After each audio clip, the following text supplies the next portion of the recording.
Today we're really going to focus on working with your community and thinking about what does that community mean, because it can mean different things for us. So when we talk about community, you have to place it into your contextual standard, right? Because we all, again, have a different idea.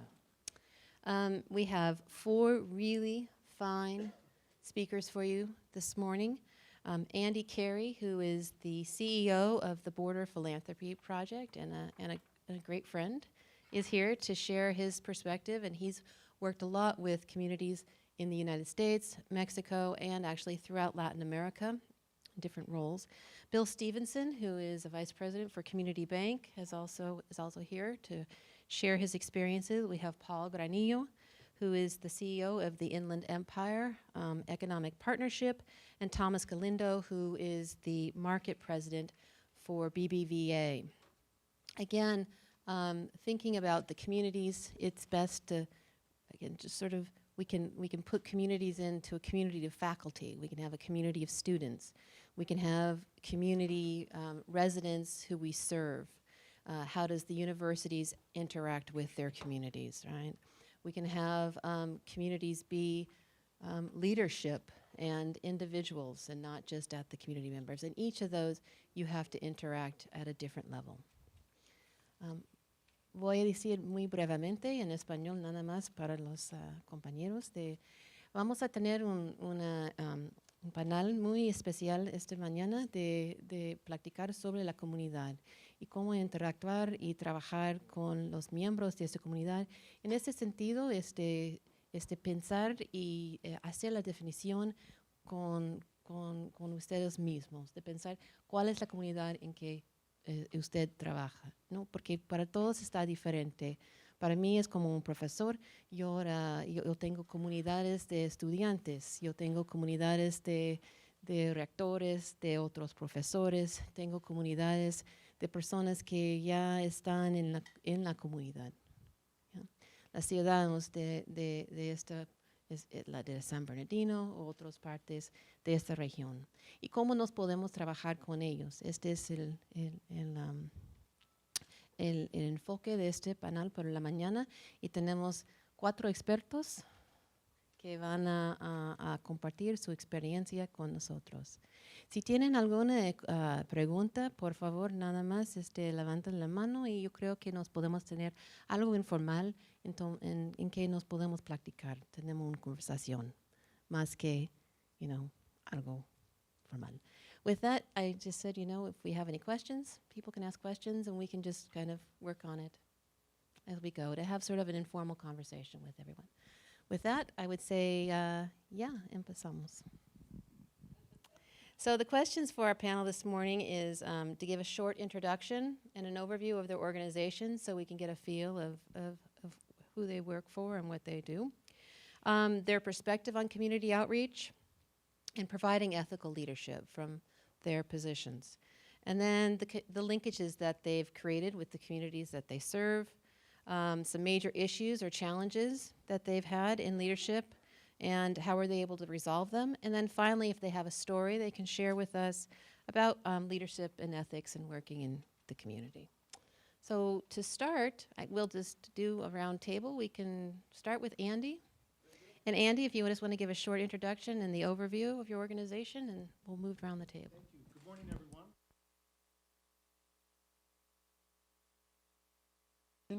It's been a wonderful experience to share the past few days with you, and I look forward to today's conversation, so thank you for the warm invitation. The U.S.-Mexico Border Philanthropy Partnership actually started in 2008.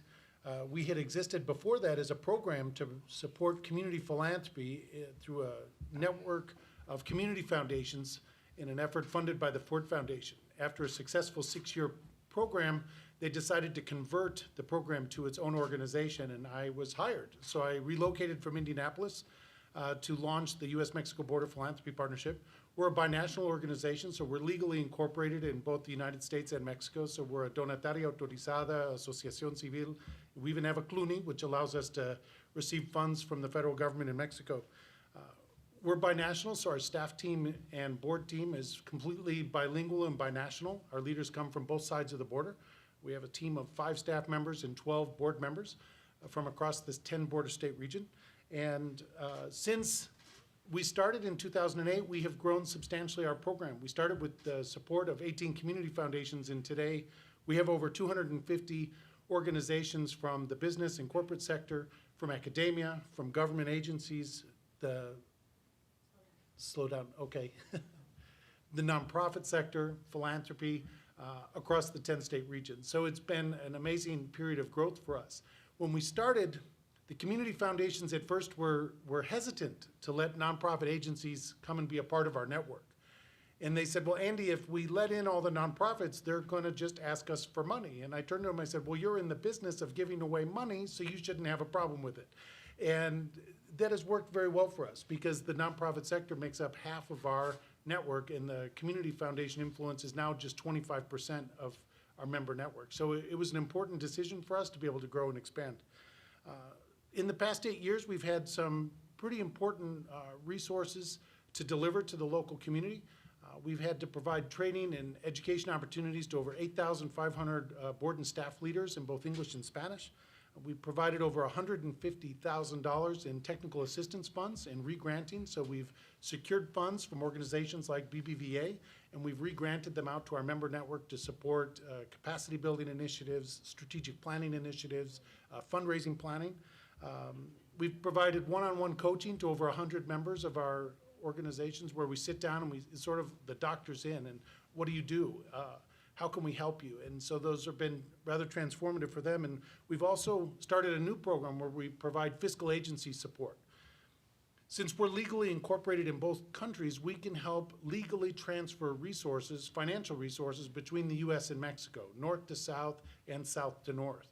And over the past 2 years, we've legally transferred over $1.1 million in support of public policy advocacy, environmental initiatives, education, public health.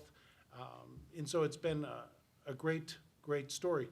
One of the things we're most proud of is we helped bring philanthropy from Mexico into the United States. Many people have the opinion that Mexico is just a taker country, that they just constantly have their hand out, and that's not true.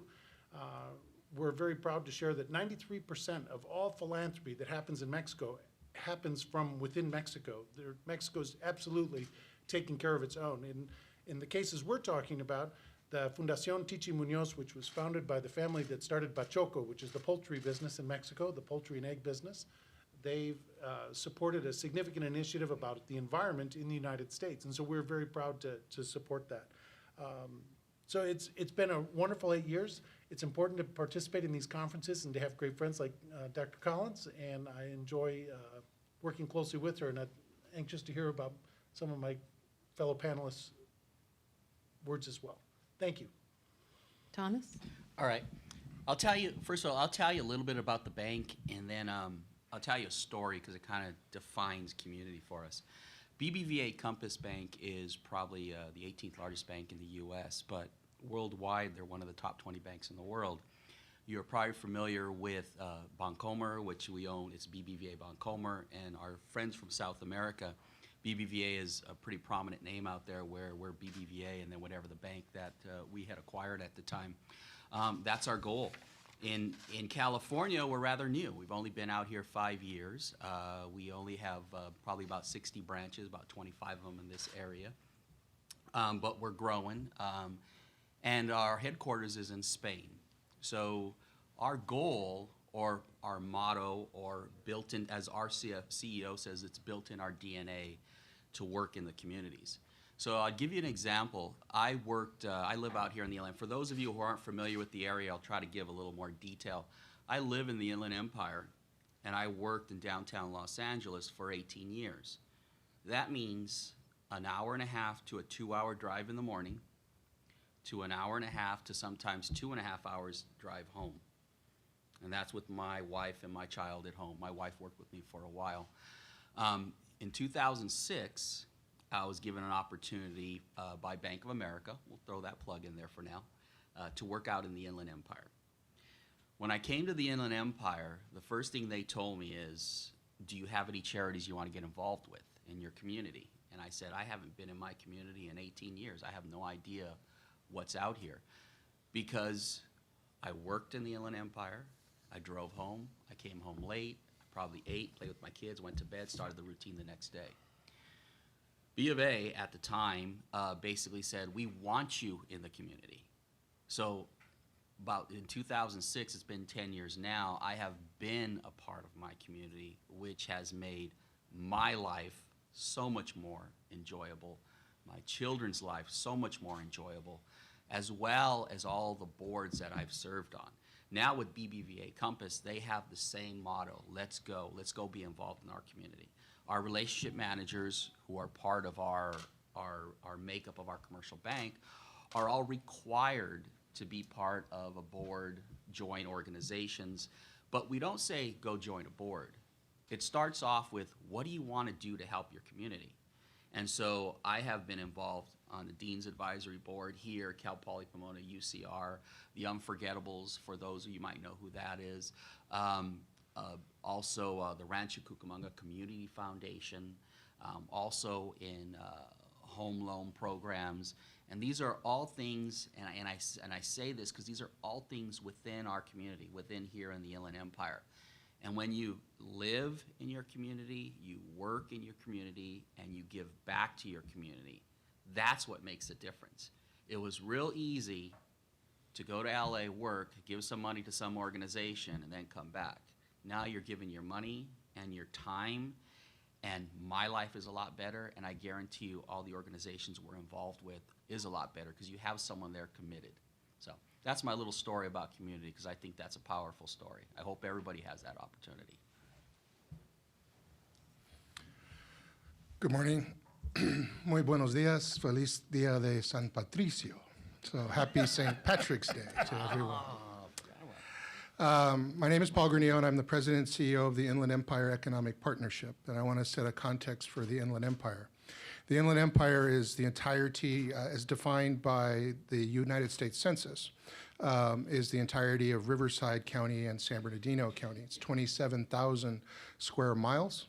We have a population of 4.4 million people. We just surpassed the population of the state of Kentucky. So if we were a state in the United States, we would be the 25th largest state. Okay. So not only are we geographically large, we have a large population. And the issues that we deal with within the Inland Empire Economic Partnership have the goal of bettering the business climate and quality of life of this region. I would say in the United States, this is a region that is very much at a tipping point. It can go one way or it can go another. And the issues that we tackle, we feel need to be tackled as a collective, a collaborative, a partnership. The issues that you heard President Morales and Chancellor Wilcox discussing yesterday on education flow from our Education Council, which both President Morales and Chancellor Wilcox co-chair. But the key, I think, to the success of that initiative has been the cooperation of the business community.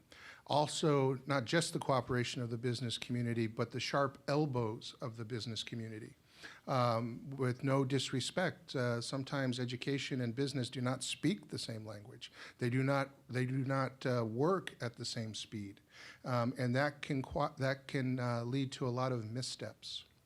If you want to understand how we go about doing our business, for you who are academics, I would recommend The Triumph of the City by Glazier, and The Metropolitan Revolution that comes out of the Brookings Institute by Katz. Those books have a focus on what regions and regional economies are capable of doing, capable of being. And so if you can look at some places that have been successful or had some failures, the Denver metropolitan area was really, downtown Denver was lost and forsaken. And it was really the metropolitan region that came together to invest in moving the airport, and then investing in downtown revitalization of Denver, where the museums, the zoo still was, but the people were no longer there. They had gone out into the suburbs. And then if you look at New York City post 9/11, New York, they discovered something. Post 9/11, which basically led to a pause in the financial sector and a deep look at the financial sector. And what they found was beyond the financial sector, there was not much of an economy in New York City. And so there was no innovation economy. And so they spent a lot of time investing hundreds and hundreds of millions of dollars into bringing an innovation economy into New York. What do we have to deal with here in the Inland Empire? 4.4 million people. Our number one quality of life issue and economic development issue is that only 20% of the 4.4 million people have a bachelor's degree. You cannot participate successfully in the economy of the United States and California if we do not change that number. I am a part of a group of the 20 largest economic development groups regionally in the state of California. Spent a lot of time working with our partners and friends in the Silicon Valley. Their reality of their economy, their reality of the workforce is almost opposite of us. 47% of the population of San Francisco and San Jose have a bachelor's degree. That leads them to that allows them to be able to take part in the innovation economy. We here in the Inland Empire, we do have some very strategic attributes. One is our location, one is our housing costs, and one is the role we play in the movement of goods.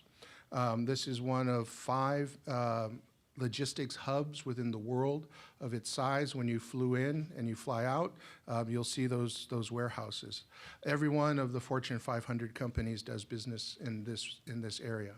But one of the disconnects is they are not all good corporate citizens. If we are going to deal with the issues that this region has, it's going to require them to step up and participate. Our board of directors, I'll give you a sense are the bigger business employers of the region. We are not a chamber of commerce. My chair is Brett Gouge of California Steel Industries. It's a Brazilian-owned company, $2 billion in the city of Fontana. Marco Robles of the Cardenas Markets, a huge conduit and groceries to the Latino market. The Inland Empire has the 4th largest Latino population in the United States. Los Angeles, New York, Greater Austin, Texas, and the Inland Empire. And yet not a lot of focus is being put on leadership training and preparation of that demographic in the region. Coca-Cola is on our executive board, as is UPS. And so it gives you a sense. They care about doing well in the region. They don't care about geographic boundaries between cities or counties. They know that there are competitive advantages to being here. But unless we can deal with some of the quality of life issues, the educational attainment rate, we have a growing poverty rate post the Great Recession, people who have not been able to return to the workforce. And business that once had 3 administrative assistants has found a way to do business with only 1. And so those other 2 are the ones that now are within what we call the working poor. So education, a poverty rate, and making sure that we are developing a workforce that meets the needs and is aligned with the growing sectors of the economy are key to what we do.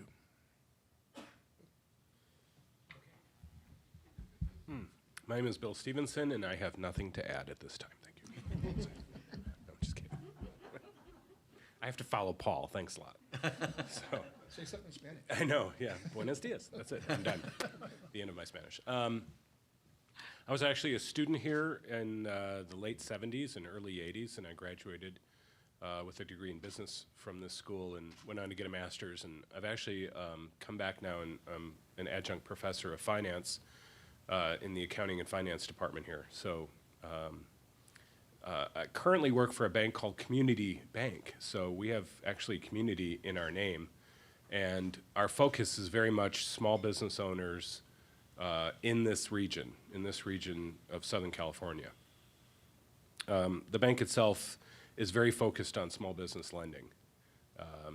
The outreach that the bank wants from employees is to give to the community. So every single employee in the bank is tasked to find something of importance to them that they'd like to give their time to. So all of us do this. And one of the things that I do is I do an outreach program to high school students and small business owners where I teach basic finance. We were just talking about curricula. And one of the problems that I think we face in this country, and perhaps you do in your countries as well, is a lack of financial literacy. So from my perspective, I see thousands and thousands of people's financial statements on a yearly basis. Over my career, I've seen probably hundreds of thousands of financial statements. Most people, at least that I've seen, are very, very bad when it comes to financial planning and being able to save for the future and having any knowledge at all of finance. They generally live for the moment, and they don't put a lot of money away, and they don't think about the future. And I think part of that, at least, lies with education. I know my daughter, who's now 7 weeks away from graduating from Arizona State with a degree in nursing, she went through traditional schooling, went all the way through high school, never took a finance course, has no knowledge of finance at all. Went to college, she had to take English, she has to take math, history, the sciences, a language, no business courses required. And so I think we do a disservice because as people leave college, as Paul was saying, we need to train them for actual jobs and to actually do something in the community. And although they might be technical in some respects in what they know, they need that broader knowledge of at least a basic knowledge of finance and business and how it works. Because most people, when they leave school, they go into business. That's what it is. Even if you're going to be an art major and you're going to go paint, you're probably going to go paint for business. And so you should have some knowledge of that. So my little bit, that's what I've tried to do. But I do think that should be a required course in college. It should be part of the general education that people are required to take a basic finance course. So that's about it. Okay, well, thank you very much. That was a lot. That was really good. We're glad that you continued after Buenos Dias. So then we'd like, if it's possible, for you to share just your perspective on community outreach and providing ethical leadership in the communities. Andy, if you want to. It is so important, as my fellow panelists have also mentioned, to be engaged. One of the biggest challenges before us is to show up. So many people are uninformed about issues before our communities. In our work across the 10 border states, it's important to create public policy advocacy because right now in our presidential election, the border's being featured a lot, and unfortunately it's being featured in a negative context.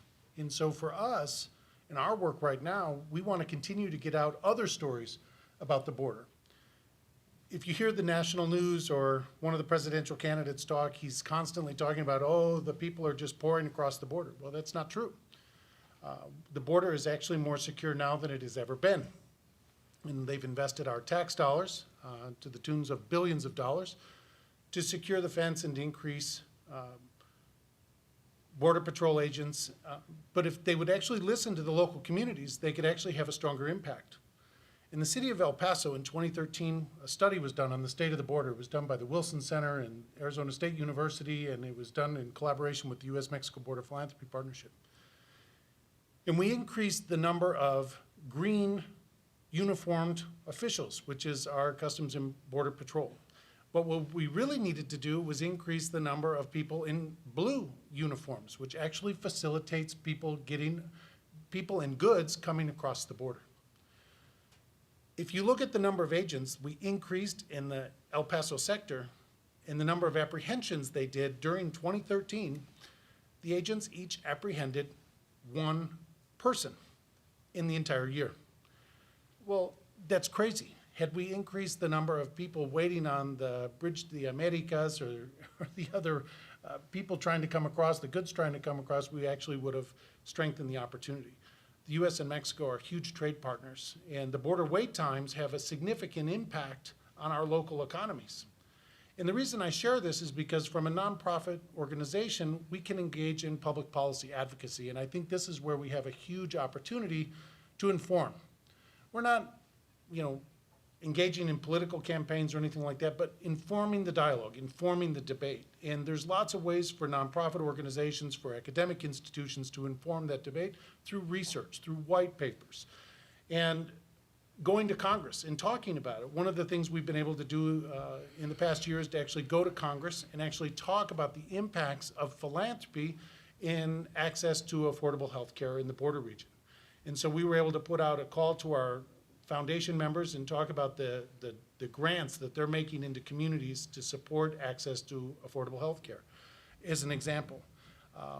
Working with the Environmental Protection Agency and Semarnat in the border region is very, very important to our work, because we need to call attention to the environmental concerns, the shared water resources that we share in this region. And so there's lots of opportunities to engage in community outreach. Public policy advocacy is a huge opportunity, as well as engaging in presentations and participating in events like this. Honesty, integrity, transparency are key components of a robust civil society. And these are the types of things that we need to continue to advocate for. Our work in Mexico has been transformative, because one of the things that happens in civil society sector in Mexico is the organizations are afraid to engage with the government for fear of losing their nonprofit status. So one of the things we did is we actually went on a border tour. We started on a Monday in Tijuana, and we ended on Friday in Matamoros, and we traveled on the US side of the border, and we taught over 600 nonprofit leaders across the key border cities about public policy advocacy. And it was a formidable opportunity for them to help them engage and inform the debate. In Ciudad Juarez, one of the most violent cities between 2008 and 2012, has actually taken back the city and rebuilt community. It's such a transformative change that Pope Francis himself just visited the city in the month of February. So I think there's lots of ways to engage in our community, and we shouldn't be afraid to. We need to show up when we're called. Cool. Thank you. Well, we're talking about two things: engaging in our community and ethics, and I actually think they come together. At BBVA Compass, as I told you, we're in the banking industry, and I think we can agree that we are probably one of the most heavily regulated institutions in the country. So we are regulated on everything we do, including who we're giving loans to, who we're investing with, where our grants go to, and we're given a scorecard every year of how we do. But it's not about what we have to do, and I'll say this again, it's about what we want to do, and we want to make sure that what we want fits with what we have to do. And as I mentioned before, we are involved in our community, and we talked about financial literacy, which is probably one of the biggest things we focus on, and catching them young. We go to schools and we talk to the young children just about opening up accounts, how to save money, where do you put it. We talk to high school students about financial planning, getting a job. And a lot of times it's as simple as, here's how much you make, here's how much the house cost, here's what your bills are. And a lot of that process, just getting through the process, because we don't have a lot of financial classes in college unless you're a finance major. We also go and talk to individuals who are trying to buy a home. Can you afford a home? What programs are there available for you? Because there's different programs for different people. We have special programs that are subsidized, special programs that are backed by the government, that we can help different individuals. But all that said, yes, we all have these programs, but it's about us getting out into the community, and not just because we're regulated, but getting other individuals, other companies in the Inland Empire to go out there and use their resources also. We have plenty of resources in the Inland Empire. It's a matter of mustering them all up and getting them to go out there. One of the things we run into is there's a, just kind of for example, someone wants to start up a nonprofit, and it's great. Believe me, their heart is in the right place. But there might be 10 nonprofits that do the same thing. And when you bring your resources together, you could probably help a little better. And I think that's something we kind of work on in the Inland Empire. Now, let me just go back to ethics. I'm going to say this is going to sound funny, but I guess everybody's ethical value is different. What one person might think is ethical may not be what someone else thinks is ethical. But when I say ethics, it's because we want to go out there and help the community. We don't want to be forced to go out there and help the community, and we don't want to be regulated to help the community. It's that inner growth of an individual person wanting to help, and we all have it. Believe me, we all have it. It's just a matter of getting the right people to the right resources, because there is a lot of resources out there, and a lot of time there's not a connection between the two. So that's basically what I have. I think they go hand in hand, our community and our ethical values. And I actually believe there's a lot of people out there that really want to help, and we just need to make sure we match our partners together. So, you know, our organization could probably be considered dealing with systemic change. So I think when you're talking about this question of leadership and ethics in today's United States, there's a lot of questions that have to be grappled with. You know, what is a political leader, right? What is the role of a political leader? What are you allowed to say, and what are you not supposed to say? And many of you from other countries, South America and other countries, you know that better than we do because you've lived it.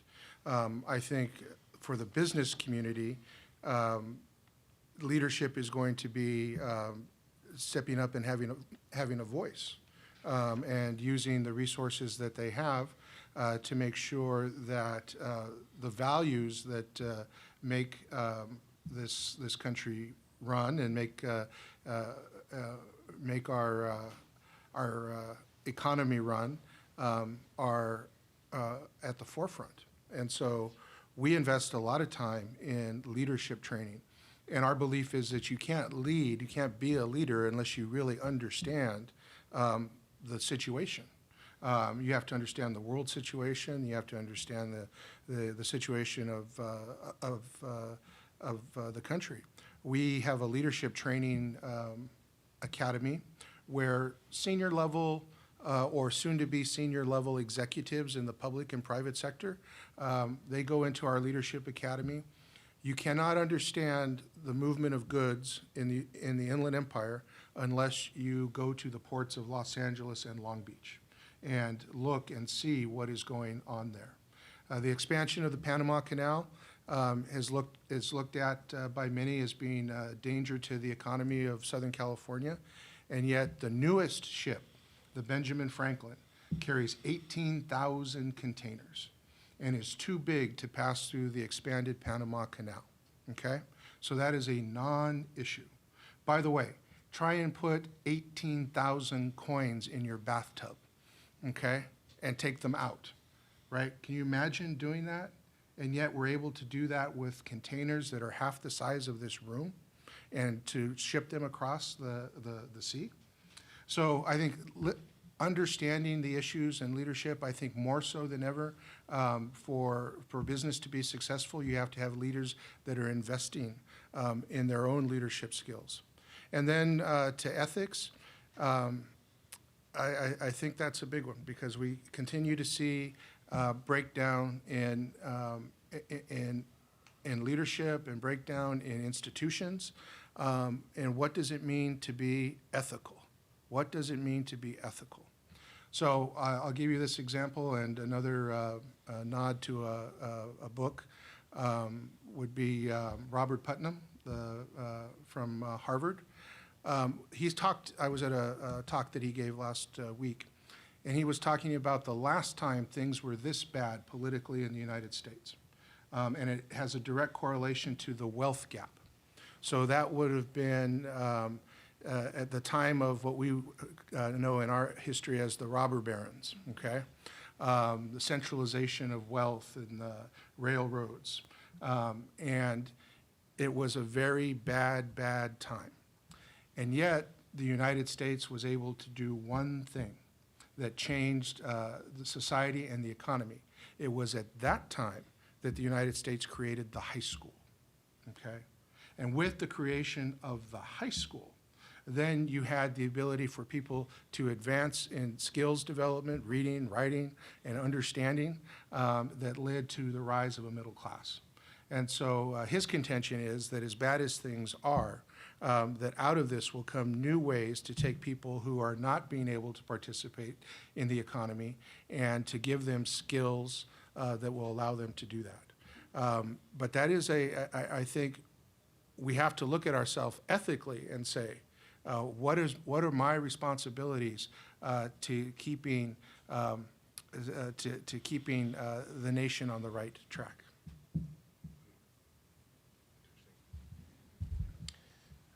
Yeah, ethics, I think, is an interesting subject because I'm not sure you can teach ethics. Well, we struggle as professors. We're mandated to teach ethics. I think you can teach the concept of ethics. I just don't know if you can bring it home. And have a friend of mine who was the CFO for a large mortgage company prior to the housing crisis. And so his corporation was one of those that was bundling these mortgages together and selling them. And there were people in his company that were making $1 million a quarter doing this. Perfectly well, they knew what was going on. It wasn't illegal per se, it was just highly unethical. So they knew they were packaging this garbage up and selling it. So I guess the question becomes, at what point do your ethics leave? And I think it's at the point where you're making $1 million a quarter. So it's very difficult to take the high ground on that and say, no, it's not right. Because I'm making $1 million a quarter, and so I think it's difficult to do. And I know in my industry, and I'm sure I'll be backed up on this, that at one point the Gallup poll, every year the Gallup takes a poll and they rate all professions to their degree of ethics. With no surprise, nursing is typically the highest rated. Lobbyist is the lowest rated. And banking used to be very high in the 70 percentile. People thought bankers were highly ethical. And it destroys me to say this, but in recent years, banking is actually in the 40 percentile range. So bankers are now viewed as fairly unethical in the profession. And it's sad to me that that's happened, because I do think, going back to what Paul was saying though, is I think ethics are different depending on what level you're talking about too. I think very, very large companies where there's tremendous amount of money and people and responsibility versus a small company, I think there's different ethics in those too, and different choices that are made. I think it's easier to be unethical in a very large company. I think it's very difficult to be unethical in a small company to some extent. I think the spotlight's on you more, but was there a question?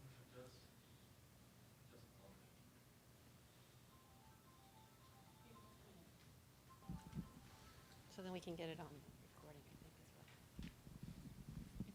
You just say that ethics can be taught. I got my question about that. It's going to be really difficult, but even you can teach morals. Ethics are the tools that we use in order to make moral judgments. So that's what we teach when we teach ethics. Ethics are the tools, and there are universals applied in different areas. Yes, but just I want to make that comment. No, I agree, and I think that I know in my classes, I always have an ethics component where we talk about it. At least we discuss it, and we talk about the ramifications of those decisions, which can be fatal to an individual. So I agree.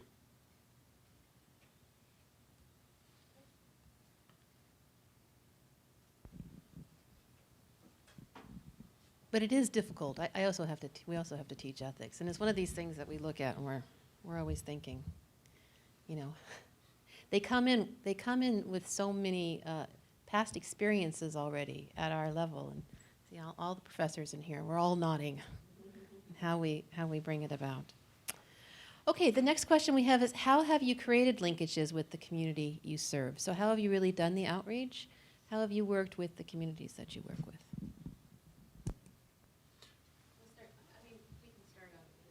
Go down. That's fine. I don't want to follow Paul. Okay, Bill, No, I Go. gotta follow him. That's not fair. go, Bill, go. I don't want to follow Paul anymore. Okay. So, I think you have to have especially with the University of California, San Bernardino, Cal State San Bernardino here, UCR and Baptist, any of the universities that are in and in your community, it's important that one of the foundations for community, because institutions are the ones that are giving birth to the leaders of the institutions that are going to create the leaders that are going to take and these regions forward. So vital that community get a very close relationship with all of the universities and colleges that serve that region. I know that Dean Rose has a tremendous outreach program with the community, the business community here, and the entrepreneurial group in the school does a great job of reaching out to the business community, but even more could be done, I think. I think the business community could be asked particularly to help form classes and specific to their needs. What do you need? What kind of employee are you looking for? What would you like them to know? And you could create curriculum to meet that need. But I think every organization, our organizations all have these plans to do these outreach programs. And so not just for the nonprofits, to help nonprofits, but also to help in education. And I think Cal State, San Bernardino, and all of the schools, CalMaps, a plug for a CBU. These are all great institutions out here, and I think that they should be more integrated with the business community, though. So I will have been the CEO of the Inland Empire Economic Partnership for 6 years. And when I took it over, it was $500,000 in debt, and I could fix that.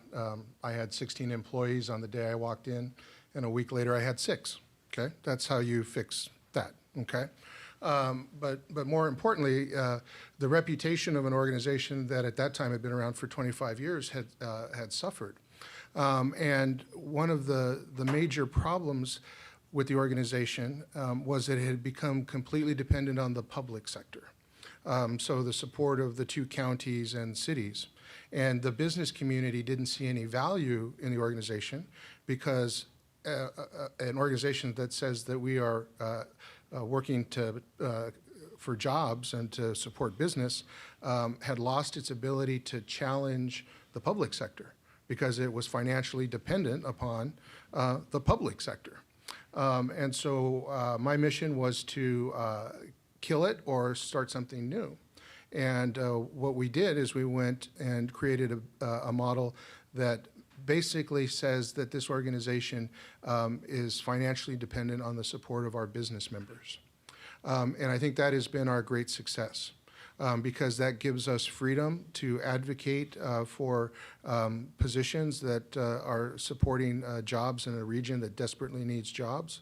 It means that our business community needs to be invested. And so if you join us because you believe all boats can rise and that all boats need to rise. And that's not every business. Every business, it's what's my ROI, okay? Well, it's hard for me to tell you what your ROI is when you're dealing with some of these issues like educational attainment and changing that, right? That some businesses, they've been down that road so many times, they're not gonna go there anymore because they've been burned by the education community. And so to build those relationships has taken time. It takes, I think, you have to model that you have a mission, right? Our mission is to better the business climate and quality of life of the region. My elevator speech, what do? We work to bring and maintain jobs here, to create a new group of leaders for this region, and to be an advocate for the region. And we stay very close to that mission. And I think that is something that people can buy into and support. And then I think the next piece is getting people in different sectors, often closeted off. This is my world, okay? My world is business, my world is profit, my world is education, my world is government, right? And yet, the issues of today require everybody to work together. And yeah, they're interdependent. And then you have to show people that. And you have to build trust between them. And that's not easy. So the number one, if somebody asks me, what do I do? I try and be a matchmaker and to bring people to the table. Because alone, I cannot solve these problems. I do not have the assets, the funding, the staff to do that. But our members do. Our members do. And so being the matchmaker and trying to invest in building relationships is absolutely the key to what we've been doing. You got that. Well, I'm going to make a contradictory statement, first of all. Excuse me. Maybe that's why I'm coughing. I shouldn't say it. For the 85% of the people that, I don't know the exact, excuse me. Oh, I'm good. Thank you. For the 80% of the people out there that probably don't volunteer, just get out there and do something. Get started. Because there's a lot of people that just are caught up in their day-to-day lives. To them, going out and volunteering just a few times a year will make such an impact, and it'll also change their own lives. For the 15 to 20%, and I don't know the exact numbers, this is already ingrained with them. Oh, thank you. Be strategic. Know what you're doing and know what you want to do. But I'm going to tell you again, do something you like. Do something you want to do. You know why? Because they'll see your passion. And when they see your passion, they're going to follow you. Okay? Last week, we had our volunteer summit for BBVA Compass Bank in Houston. And I'm the president of our chapter here in the Inland Empire. So what we did was we set out goals. How many hours are we going to do? We have 150 employees in the area. How many hours have we set a goal for? Not all 150 of those employees are actually going to volunteer. Some might have to pick up more hours. What are the categories that we are going to be involved in? For example, we're a financial institution. What's our expertise? Finance. Teaching people to save money, teaching people to get through their daily budgeting, teaching small businesses to survive. And I love that comment by Bill Lee. He's seen hundreds and thousands of financial statements. And so have I, and you'd be surprised how some people survive. And if they just had a little more advice and guidance along the way, we'd see a lot more successful companies. So what you need to do is come up with a plan. Put it on paper. Find out what you want to do, okay? And for the other 80, 75%, just get up and go out there and find something. From coaching a Little League team to going to the shelter. Because you know what happens? Once you start, now you're going to say, I can do this. And then you're going to get to the next thing and the next thing. And that 80% is now going to be down to 70 and 60%. And now you're going to join the group that's there all the time. But the first thing is get started and be organized.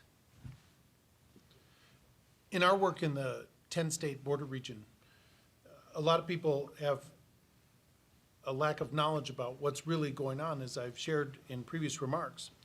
But if the 10 states were America's 51st state, we would rank at or near the bottom in nearly all measures of quality of life and prosperity. And to talk about the 4 U.S. states on our U.S.-Mexican border in that with the typical commentary that, oh, the United States is whatever in the world, it's troubling to know that in the United States of America we have issues of food insecurity, that we have issues of prosperity, we have issues with access to affordable health. Because these are issues that are solvable if we would show up and take care of them. And the way we're creating linkages, I mentioned earlier that we were initially just community foundations, but a single sector can never take full responsibility to solve a challenge. We have to work collaboratively. And so our answer to creating these linkages is through collaboration. And it's hard because people fear collaboration. They feel a loss of autonomy. They feel a loss of security, or they feel a loss of ownership. And if they would collaborate, they would actually move the needle significantly to a greater response. the way we explain people as to how we operate, and when we bring a cross-section of civil society together, we explain that our academic and our government partners help inform the change that we want to accomplish. And we explain that our corporate and business partners and our philanthropic partners help fund the change that we want to achieve. And we share at the end that our nonprofit partners are key to help implement the change that we seek to achieve. And so there's a role for everybody to play. Everybody has tools and resources and the capacity to contribute, and each has their specific skill set. And so we want to leverage all of those skill sets to be able to move the needle to create those linkages. Thank you. So our next question is looking at some challenges or issues. And thinking about, you know, we all have our own challenges and issues that we have to deal with.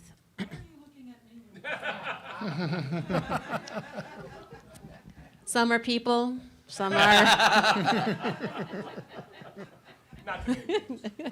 not to name names. Some are just, you know, societal, some are resources. Anyway, so I'd like you, if you could share just some of your challenges and issues you had in working with the community and thinking about leadership and ethics, and then how were you able to resolve them? How can we find solutions to it? Because that's, again, our main goal, right? To remain positive. Yesterday we had a really good conversation on silos and how to break down the silos and to have leadership and trust. And so it's, again, how can we bring these things together to overcome all of our challenges? And Bill, have you have any suggestions? Challenges and people.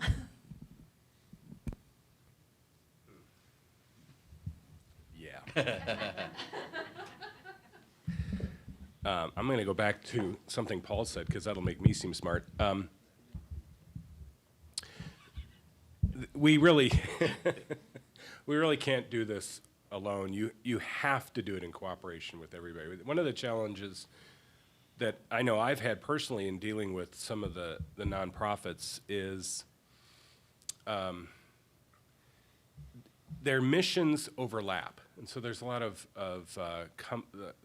competition even amongst those nonprofit groups in what they do and how they deliver it. And some are incredibly good, efficient providers, and some are not. And so one of the things that I know we look at in my company before we get involved with some of these organizations is to see what % of what they raise actually goes to the programs that they're advocating for, as opposed to keeping the hierarchy of the organization well-oiled. I know we had the Wounded Warrior nonprofit that's made headlines recently because they take elaborate trips and they go on very expensive vacations and they're spending a lot of money and the CEOs make a ton. And that's not an organization that I think anybody would advocate for now. And we saw that even earlier with United Way back in the day here, if I remember right, where the CEO of United Way in the Inland Empire was making a very large salary for what they were doing. And so, you know, I think the ethics, again, come into play there with us, and we try to look very hard to see, is this the best use of our time and best use of our resources to get involved in? But going back to your question then, to break down all of this, I think you do have to do it in partnership. And so it is education, government, and businesses working together that are going to solve these problems. And I think the more of that goes on, the better. So my number one problem, and I'll tell you it's the problem of the state of California, is a clash of values. And it is the values that are coming out of coastal California, the area around the Silicon Valley. Again, largely Anglo, heavily educated. And so this plays out in policy. For our governor, climate change is the only thing he cares about. Climate change is the only thing he cares about. That steel company I told you, my chair, electrical prices on day one of the fiscal year, He's $25 million in the hole for the pleasure to have his company here in the state of California, as opposed to having it in the next most expensive state. That steel company, the 1,000 employees, most of them $75,000 to $90,000 a year, and they do not have college educations, but they are living very well in middle class. If the day comes that the Brazilian owner of that steel company says, I can't do business, I can't make a profit, they will leave, and the steel company will find a new way to do its business. And those 1,000 employees, without an education, where are they going to be? And so this clash of values, I went to this school, and I can tell you in 1986, on the worst days of smog in this region, you could not see that mountain from right where you sit. You could not see that mountain. So no one wants to return to that, okay? But at the same time, if policy is driven by just a myopic view of what you're trying to do, so we're going to clean up the air to the point that you destroy the economy, that is not healthy. And our Jesuit-trained governor needs to listen better to our Jesuit-trained Pope, because in his encyclical, Laudatio Si', the Pope is not only talking about the devastating effects of climate change, but he's also talking about how we need to take care of the poor. And to quote Pope Francis, right, human dignity is found in work, in providing people work. And so that balance is the thing that is the greatest challenge for the work that we do. And having people understand that regulation comes at a cost. And so we have to find a balance that can allow us, in this instance, to have the best air quality that we can, but not at the expense of people's jobs and the economy. Because if that's allowed to happen, regions like this one are going to basically become backwaters that are going to be dependent on the government to take care of the people who can't find jobs.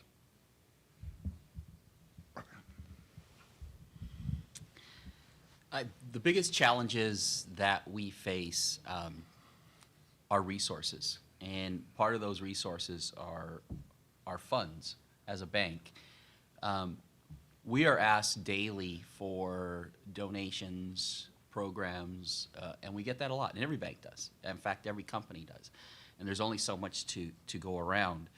So then you have to find the opportunities that you feel are best suited for your mission. And we may not cover everybody. And then that goes back to one of the problems that we have here is there are so many fragmented nonprofits doing the same thing. And that's when you, and I you know, don't think about just the corporations that have, you know, the gung-ho. No one wants to give up their nonprofit either. That's their baby. When maybe we should come together and combine our resources. So with all these different nonprofits, some of them overlapping a lot, there has to be some consolidation in that so that they can get their resources out. Those are the biggest things. And it's funny, I say money, but if you were to take every presidential candidate of all the money they raise, you probably solve that problem right now. So I don't know if anyone's going to try to do that, though. Resources, I do have to say that what Paul said about regulation. There are things we need to regulate. And again, I'm in one of the most regulated industries. But people still need to work. And there is a balance. And I think we just got two extremes, and we're not finding a balance. And when we have two extremes fighting, the middle never comes together. And I think that's what's happening in California, because people are leaving. I used to joke that says, thank you, God, for putting California on the Pacific coast. Well, it was already there, you know, because people wouldn't be here if it wasn't along that ocean with all those ships coming into those ports. Believe me, people wouldn't be here unless they had that. So it's going to be a long road to get that fixed, though, I must say. Thank you. The greatest challenge we're faced with every day is cross-cultural understanding, dealing with two countries. In 2010, when Governor Brewer of Arizona launched the initiative to make it very difficult for Mexicans to be in the state of Arizona, the undocumented community, it caused a huge challenge for our organization. We have several member organizations from philanthropy, nonprofits, academia, business and corporate sectors from Arizona. But we also have a huge network in Mexico. And they were looking for us to choose sides. Well, I didn't want to choose sides because it was going to put us out of business. Because we work across the expanse of the region, and our job is to create dialogue to help find solution. It was the hardest time I've ever had in my professional career of over 25 years to negotiate amongst all the players. We had to say something. One of our board members was in the Arizona legislature at the time and introduced a trailer bill to SB 1070. SB 1070 was the bill that came out in Arizona that helped create a lot of the challenges. We had people doing op-eds on CNN International. I was actually in Mexico City when I found out all of this out. So I had to call our communications team and say, we need some information. We were under pressure from the Ford Foundation and the Charles Stewart Mott Foundation and the Kellogg Foundation, which were major funders to our work, to say something. But we were also under pressure from some of our member agencies to not say anything because their donors are also on both sides of the fence. And so we had to make a statement that we had to negotiate amongst all the parties. And it took 2 weeks. But we did it. And it sounds like, well, that's a little crazy. It actually was the defining point for our organization, and it's why we're still here today. Because we found an equitable space for everyone at the table. We allowed everybody to be heard. And we allowed everybody's viewpoint to prevail while still taking a stand. Our stand was that we think that comprehensive immigration reform needs to happen and it needs to be resolved, and that the undocumented community needs to have a pathway to legal status in the United States when they come here for work. But we also had to say that we didn't survey our member network to find out what everybody felt, and everybody was invited to have their own opinion, but that the board of directors of our organization had to take a stand. And I got a email later that day from one of the top executives in our organization. Their foundation has over $1 billion in assets in the border region. They're a formidable organization. And he said, bravo, thanks for making this work. And today he's our top donor. We made him happy. We kept both sides happy.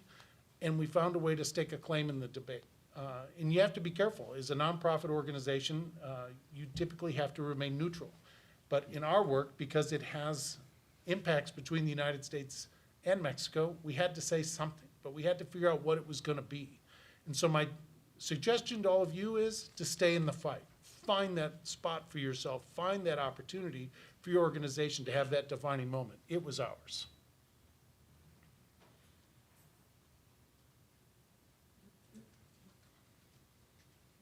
Yes, so you, Tengo una pregunta. This is for Paul.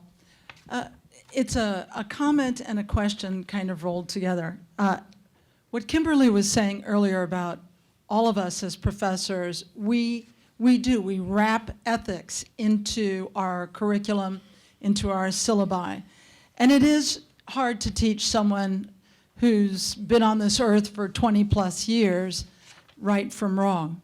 But what I learned myself in defining and teaching ethics is that there's this huge difference between ethics and law. Laws are always about don't do it. Don't run the red light, don't break the law, don't pollute, don't. The flip side is ethics is about the virtuous man. What do you do when nobody's looking? What does your company do? Does your company open that drain and let it pollute the groundwater because nobody's paying attention? Is it okay to let the stacks vent for 4 months which is what we've had recently. And I can't remember the name of the town it's happening in California, but Porter Ranch. Is it okay to do that because, well, it's a vapor, nobody can see it, it dissipates, it's less than 10%, but it's not the right thing to do. I came out of heavy industry. I worked for the paper industry and I worked for the chemical industry. And I used to tell people I worked for the bad boys because I was always defending them, because they did things like this, because they didn't take the high road, because, yes, this is why regulation comes down so hard, because the regulation comes for the bad actor, not the good actor. So your Brazilian guy may be fabulous, he may be a wonderful actor, but because of the bad actions and the non-ethical things that other companies have done, everybody gets sucked into the regulation thing. And that's where the difficult part is that when you allow the companies to regulate themselves, some do, others don't, right? And so the government steps in because something egregious has happened, right? The government steps in and says, okay, now we're going to have the EPA come in and make these rules. The one company that I worked for that to me was like the Boy Scouts was a paper company that in the 6 years I worked for them put in $500 million just in scrubbers and different pollution controls. There was no return on investment. There was nothing that helped their bottom line. But they had been in that little part of Tennessee for so long that they were ahead of the regulations. My question to you then is all about this. For you, as somebody who grew up in this area that knows what really happens here, and I come out of industry, I get it. But where do we draw the line? How do we do this so that law and ethics don't have to be butting heads so much? Yeah. But it goes back to morals, right? So once upon a time, if the natural law decided morality, then thou shalt not kill, okay? The doctor who took the oath to do no harm was never allowed to take a life, right, or assist in a life. And yet now, that's a moral issue, right? But in the state of California in 3 months, that's going to all change, right? Because we're going to allow assisted suicide. So the question is, where is the morals, right? Because the ethics as the tool, right? The law as the enforcement mechanism for the tool. I think it depends on who gets to make the rule. And I think the question then becomes, if the people that are doing that are too out of touch with the reality of what their rules do, that can be very detrimental. So not my study, the Robert Woods Johnson study, right? So here, let's look at the air quality debate, right? There are environmentalists who say that they are absolutely about public health, right? We're going to lower asthma rates and issues that deal with respiratory issues. And yet, the Robert Woods Johnson Foundation, in studying health outcomes, basically broke it up into 3 categories. 30% of how healthy people are depends on, this is the first category, depends on where you fall in socioeconomics, okay? All right? The second third is your access to health care. Well, who has better access to health care? The people that are higher than the economic stratus, okay? And then the third one is the fact that the poorer you are, the worse health outcomes, the worse behaviors, right? If you're poor, you smoke, you drink, you probably take drugs, you may rob people, okay? And the bottom 10% of health determinants was the environment. And yet in this argument, we have totally flipped that upside down. So that the outcome of that steel company leaving, I was having this conversation with a congresswoman, Negrete McLeod. She's since retired. And I was saying, and it said California Steel, and if California Steel leaves, and she wasn't listening to me, and if California Steel leaves, what happens to those employees? And then she looked at me and she said, well, my grandson works at California Steel. So all of a sudden, I didn't get Congresswoman, I got Grandma. And Grandma knows that her grandson, I don't know if he's the brightest bulb in the lamp or not, but she knows that he's got a good job. She knows that her great-grandkids are getting taken care of. And so all I'm asking for in the debate is it's not a zero sum, that there has to be a discussion about what are the outcomes. And none of that is being led right now, I think, from the governor's office. Sure. So follow up on that. So here in California, in a few years, driverless cars are going to happen.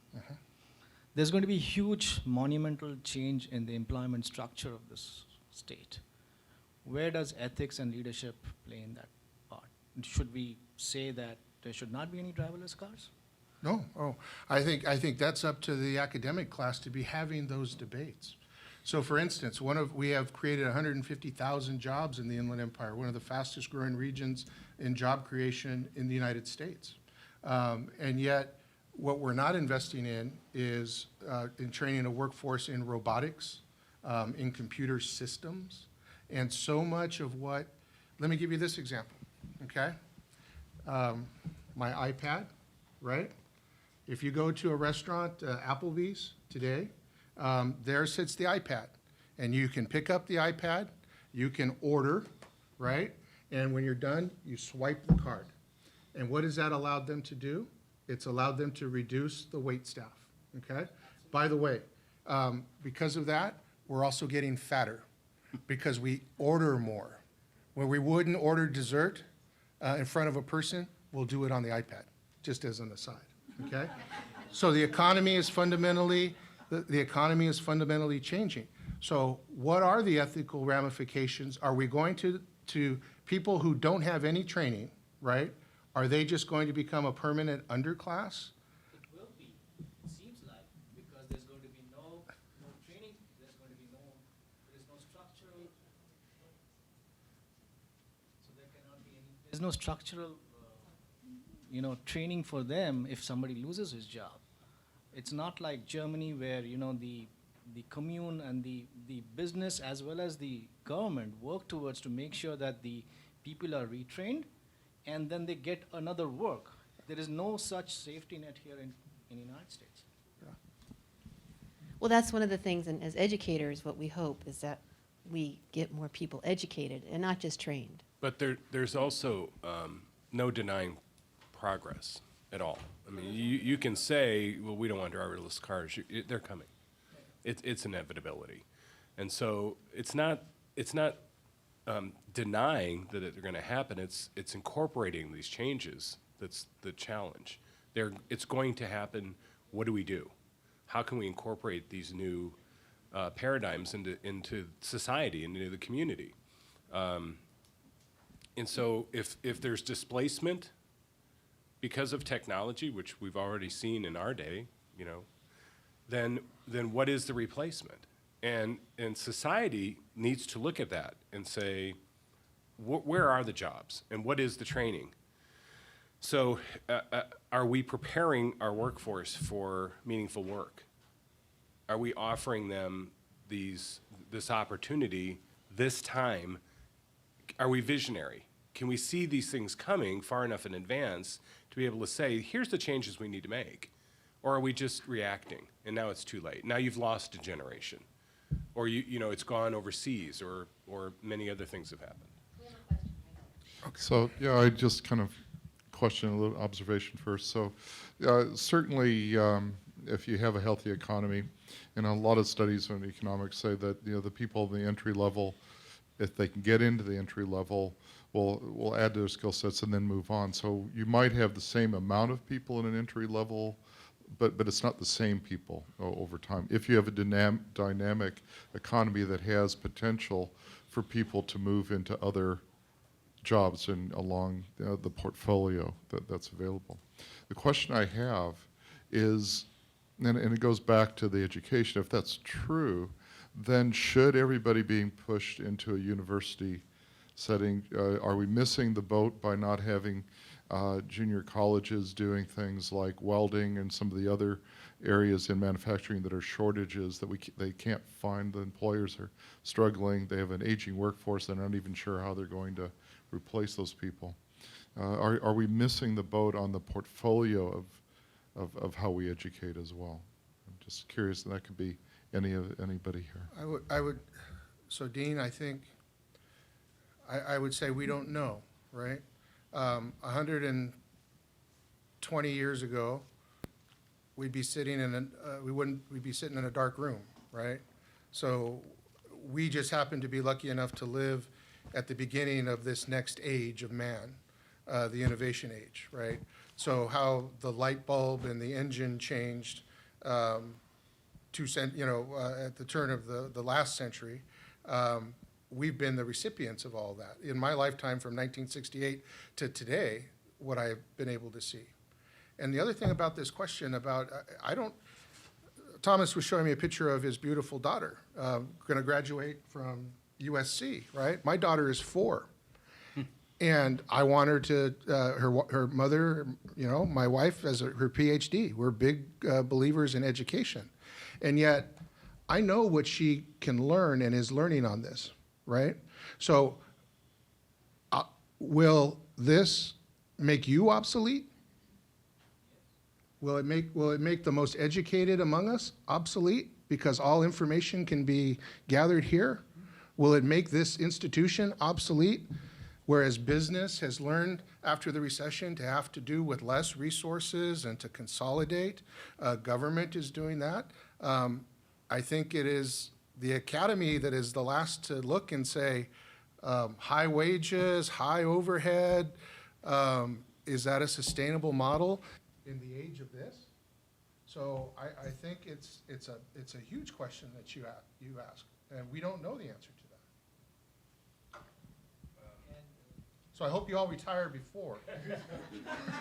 I'm working on it. Also, Hold on. That microphone, for some reason, went off. Oh, it's back on. It's back on. well, going back to the question too, Maybe not. I mean, should we be doing these other training? Thank you. Should we do training outside of the university level? And are there institutions? There are. I mean, I think the question though is how long will those jobs be there? And part of the benefit of education, higher education, is that it does in many cases make you a generalist, but at least you've got this broad understanding as opposed to a specific skill set. But it's funny. I was just listening to a story on NPR the other day about a truck driver who is actually he operates a garbage truck in New York State. He's being paid over $100,000 a year to drive this truck to pick up garbage. And his helper, who's the person that's on the back of the truck that actually takes the trash can and throws it into the back of the garbage truck, is getting paid about $85,000 a year. And they interviewed the owner of this business, and they said, these are very high wages for this, and why are you paying this? And he said, because nobody wants this job. And even the people who are applying for it, they're not qualified because I have to have a specific license, and they have to have no points on their license. And so it was very difficult for this person to find these employees that would qualify for what we would call a menial job, and yet they're getting paid $100,000 a year. So I think there are those jobs available. There's lots of those available. I think there is some training to it, but I'm still an advocate of the full four-year education. I think in the future that's what's going to help our country more. I also have to think there's more than just technology, but the whole system of globalization is offsetting all kinds of different jobs. I have a question over here first, and then Well, thank you all for being here again and sharing with us. I would like to say this. I feel like I'm in a little bit of a unique situation because I came back to school and everything else and started working on getting my bachelor's degrees. And in reality, though, when I stop and think about it and realize that, I graduated high school in 1992. And the high school diploma was like the big thing to get. Like that's what, my parents were pushing me to get that and everything. And that's like, I felt like, what, this is so important. I'm going to need this in life. So I go ahead and get it. And then after that, I realized, and I went through life and everything. But then, boom, I had an aneurysm. After having the aneurysm, I realized that education is important. Now I come back to school. And while I'm in school, I'm realizing that the bachelor's degree is essentially like a high school diploma was back then. In reality, that's what it really boils down to. Because nowadays, everybody is expected even to, and we say mediocre jobs and everything else, and we're referring to like, and no offense to this to anyone, but like McDonald's and all these other places. And we think that, you know what, they want a bachelor's degrees pretty much to even work there. And I'm not 100% sure on that fact, but that's just my take on it. So I think education is super important, and at least I'm a firm believer, and I'm believing in it right now because I'm working on getting my MBA. But I think that it is just key to everyone's success, and that I think that we need to like shift the paradigm, if you will, and kind of like shift instead of like teaching kids, graduate high school and and I don't even know if they're doing that anymore, but get your high school diploma. But I think we should be pushing them to like get master's degrees and that kind of thing. I think that's how our future's changing. That's just my thought on it. Just a comment on that. I think our society is pushing bachelor's degree and master's degrees. I'm not sure I would classify a bachelor's degree what a high school degree was 10, 20 years ago. I believe there's a lot of worth to a bachelor's degree, especially when you look at the Inland Empire and what was it, 20%? Only 20% have bachelor's degrees, so we have a lot more to come. I do have concerns, and this might not be the right thing to say, that students are more concerned about what I want to do instead of what's sustainable. And if you ask me, if you were to ask me going into college, well, I want to be a gym teacher and coach baseball. Well, that's not going to sustain you. You have to realize that if that's what I'm going to do, this is what your outcome is. So there's sacrifice all the way around, and I'm not going to knock anybody, but fine arts, there's very limited jobs. Sociology, and I'm just throwing these out here. It's the student going into college has to be more informed, okay, about what they're getting into and what their outcome is from that job, okay? Now, there's a lot more to that because it's also a generation gap. Here at Cal State San Bernardino, I believe the number is as high as 60 to 70% are first-time, higher than that, first-time students to a university, okay? I am a first time in my family to go to university. Do you think my parents knew what I should get into? No, they had no clue. I was good at math, so go find something with math. They have the same problem, okay? So a lot of them are going to school, and let me also make a comment here. A lot of them aren't paying for school. So there's no equity in the game, okay? When you put equity in the game, meaning I'm putting money down, you're gonna think a little more about what you're investing in.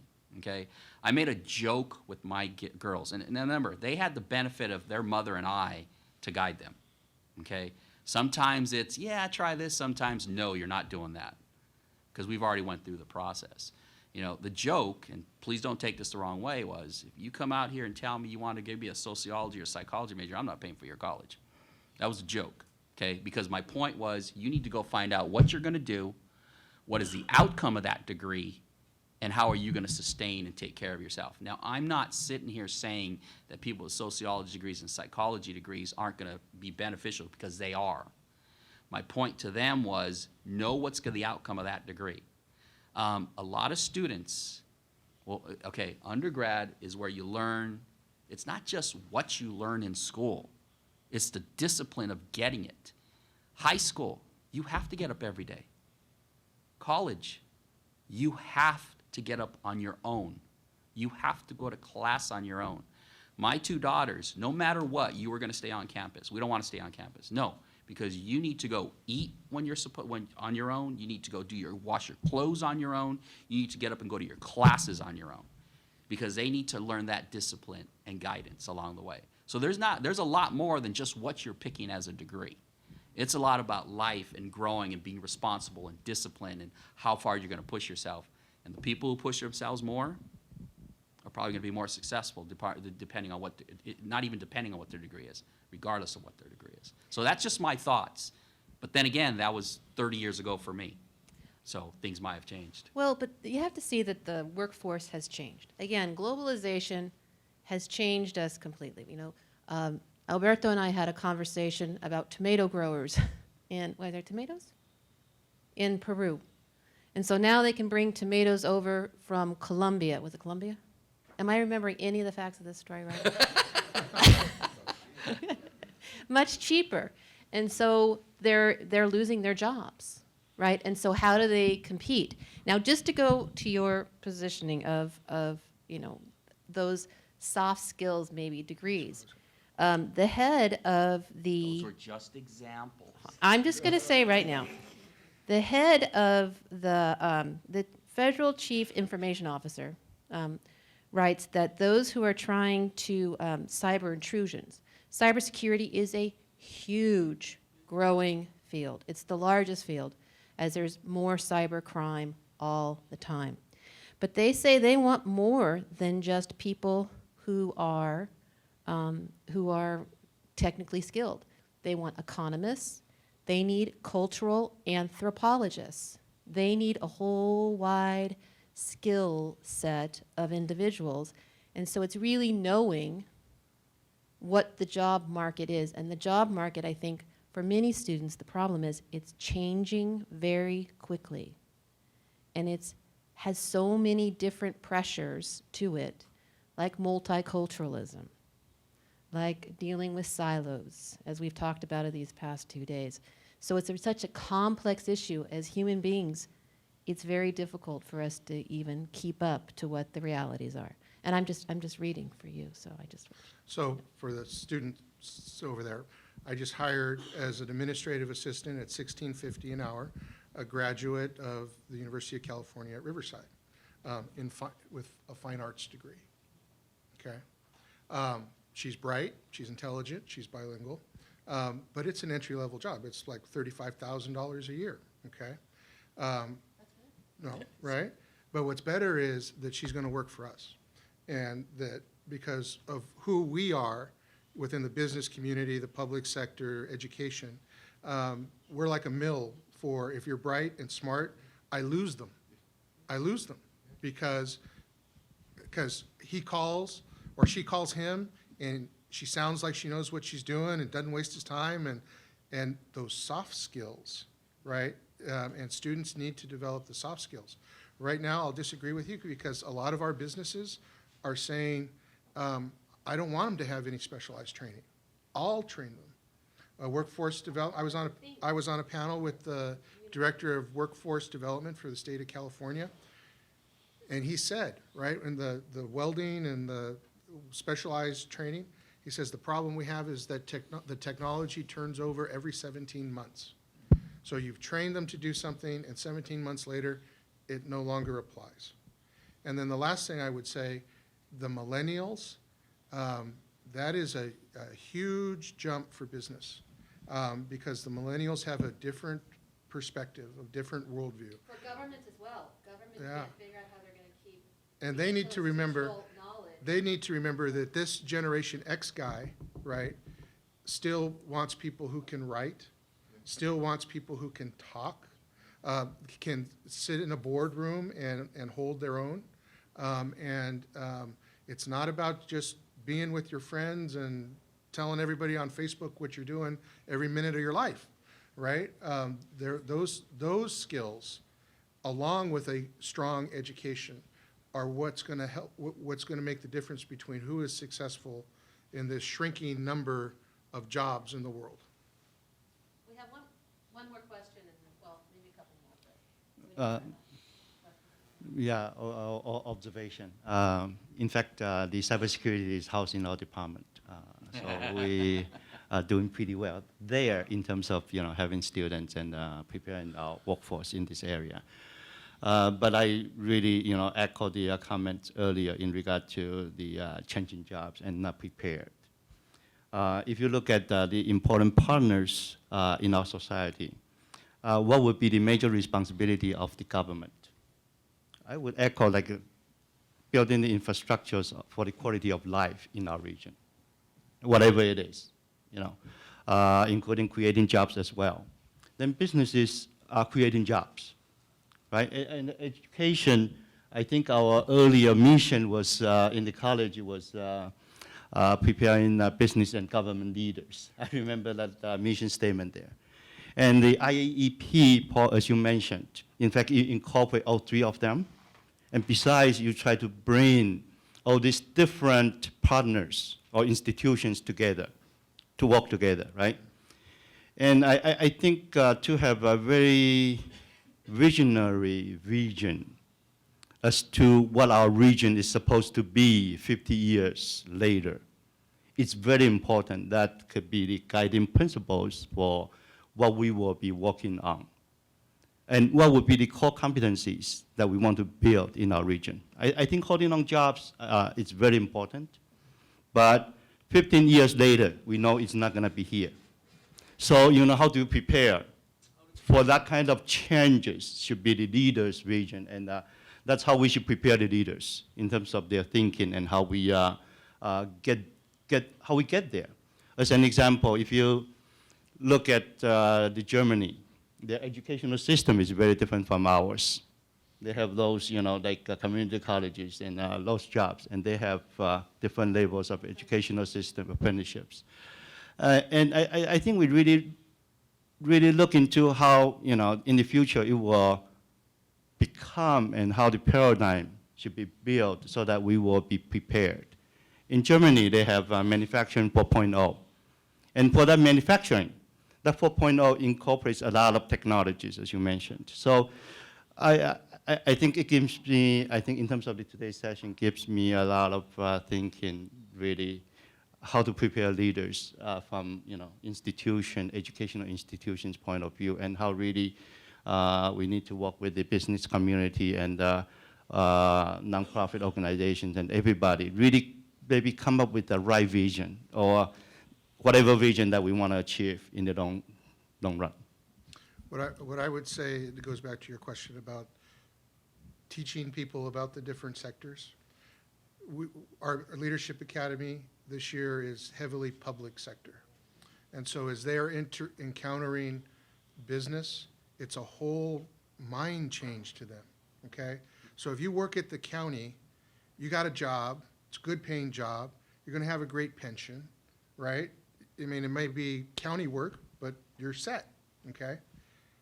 But what they don't always realize, that unless these two are making money and paying taxes, right, that support the public sector, the whole system will fall apart. And so it is symbiotic. And when it gets out, because otherwise the country is just going to, spend itself into oblivion. And that's happened to other places. But business creates the dollar, right? And without that dollar, there is no government. I think there's still a perception, it's a growing perception over the last 8 years. And hopefully we'll see some change in mindset, but I'm not so sure after listening to the presidential candidates. But I think there's a anyway, I think there's a mindset that government actually creates jobs. They don't. They might help facilitate the environment that could make that a little bit easier, but it's the businesses themselves and that community that actually creates the resources, like you were saying. And it is a little scary watching, after coming back from overseas for 17 years and watching this debate and how it's developed, and the shift toward the idea of, and as laudable as it sounds, free education, right? We tried it in California.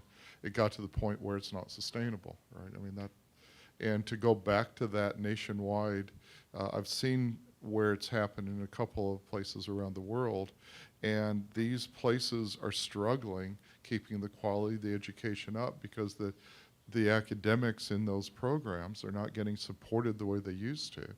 And there's a lot of demands on. So what gives? Is it the research? Is it the creation of the new knowledge? Is it the environment? Something's got to give when you do that. If there's so many other people qualifying to take these slots at the universities, and maybe classes are too big, so they're not learning as much. I mean, something's going to give here, and so it worries me to hear this presidential debate a bit. Well, we could talk about that one for a long time. Oh, yeah. But I just want to point out that if you look at government procurement, now they're the private sector, they create the jobs, but it's government dollars and tax dollars that are supporting those businesses because the government needs things to be done. The government doesn't do this stuff, but the businesses do it for government, and it's working again. So we can't just discount government completely. We have to, yeah. No, we can't just discount government completely. There's multiple. There's a military-industrial complex to keep going. Oh, we're gone. The dean played the Adam Smith card, man. We've gone deep. It's going. It's gonna go fast in a minute. Hold on. We got. And a university against. Yeah. said, Well, wow. I've been listening to all of you, all the comments and the presentation. I have a reflection. I mean, I know that there are some trends that are affecting the way we run our business, educational sector, any sector, even the government. And that's affecting all in the economy. See, technology, the globalization, the internationalization, and so on and so on. My reflection is we are talking about leadership, ethics, innovation, these things, and the behavior of the government, the behavior of the enterprises, the corporate world, even the educational sector is quite similar. We do the same thing. See, and listening the results.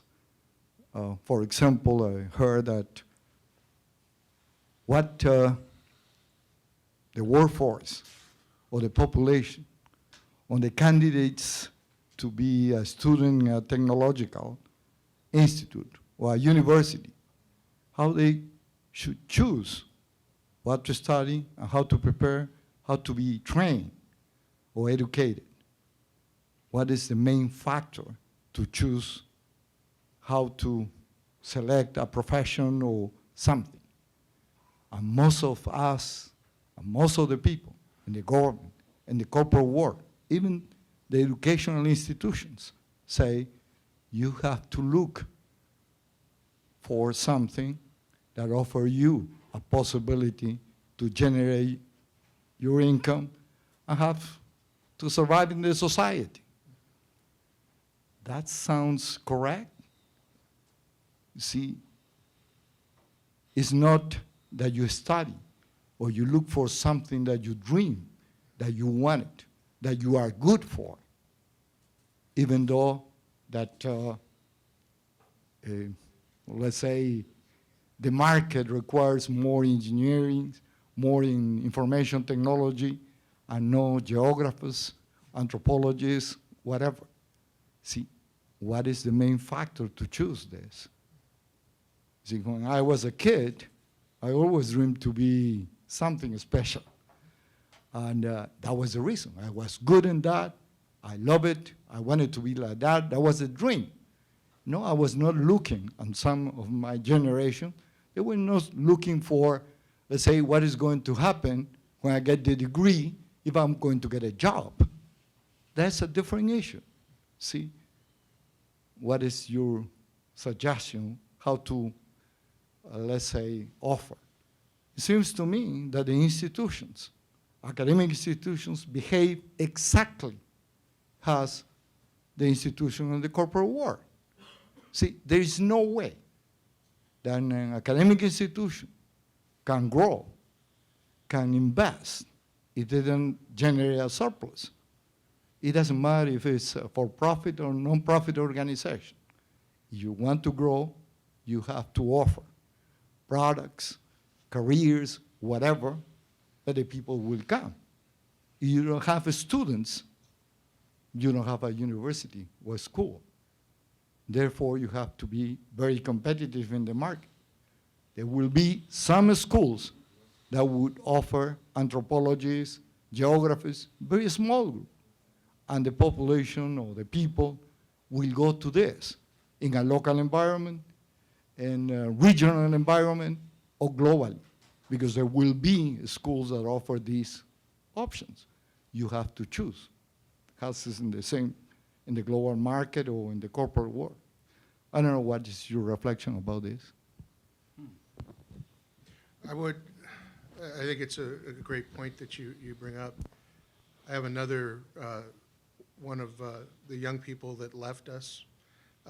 She got a good job with a city, but she came out of a private institution with $150,000 in debt. And to be 24 years old and to have that much, and the institution let it happen. The government let it happen. And so now she's going to be gone for 11 months because she went and joined the National Guard. So to get half of that debt, for that debt forgiveness. Yeah. She didn't want to join the National Guard, right? But I think the pressure of what you say, wanting to do what you want to do, what gives you happiness, right? Versus the economy and what looks to be a shrinking amount of jobs, and then the pressures to stay afloat, whether you are a business or an educational institution. At least in the United States, I think we see it being played out in the debt load that these students are carrying, and to not be able to, you know, my first quarter here, it was $211, right? He's got that in his pocket, okay? Right? Less than $1,000 for 3 quarters of my freshman year. And I had $3,000 in scholarships coming from high school, right? Compared to, what is it a quarter now? 23 a quarter, right? And maybe it doesn't sound a lot to some of us, but first generation, your family doesn't have money. So how do you make it without taking the loans, right? So, and I think, you know, it is the collaborate focus that has to be put. The ethical, what is ethical for us to be doing for their generation? I also think that what you're talking about is are the schools properly set up to react to what is needed, and are they properly training? And I think that's true. And I think now one of the things that institutions should look at is how fast can you produce these outcomes. So we have a cybersecurity certificate at this school that if you get that, or when you get that, even before you've achieved it, you have a job. And it's a high-paying job. We have a 100% placement rate for anybody who gets that certificate. And it's relatively short, the time frame needed to do that. And I think that's a great niche, and it's a great niche for institutions to fill. So shorten the time to make it less expensive and easier in some ways, but specific to a need that's out in the community, that they need this. So shorten it and provide it. I think that's maybe the best example we have for something like that. First of all, I had to use my ATM for parking because I didn't have $211 in my pocket. And you call yourself a bank? I know. Well, you don't even want to know the story. I gave them my credit card. Says we don't accept credit cards, and I'm like opening my wallet. There's nothing in there, nothing but a bunch of receipts and lottery tickets that are useless. Anyway, there is no answer to your question, okay? When you're 20-something years old, you have dreams. I mean, and we have wild dreams. And you want to do something you love, or you want to do something you think you love. And then as you get older, you learn how to keep your dreams and sustain your family. I always tell people, when you're in your 20s, go try that company. Go try, why not? You don't have a family, you don't have a house payment, you don't have education, your kids. That's the time you get to go try that, because it doesn't matter if you fail, because you can always try again, and who knows what, 1 out of every 5 businesses are successful. So fail 4 times and get that big one. But there's no answer. You can't expect someone to just do what they want, and you can't expect someone to just worry about taking care of themselves. It'll kill you both ways. And so finding that balance, which is, now I'm turning into a millennial, finding that balance of where it's at. I think everybody still wants it. You know, maybe you can't be that gym teacher, but you can coach your son in Little League, you know. You have to find it, and you have to learn that. And I think interesting, as you get older, you start realizing I can do other things, you know. There's not a right answer. There's not a right answer about how much government should be involved and not involved. I mean, because you're going to get, you don't know. We don't know what the right answer is. You know, we don't know how we going to take care of these people that maybe are going to lose their jobs because of technology.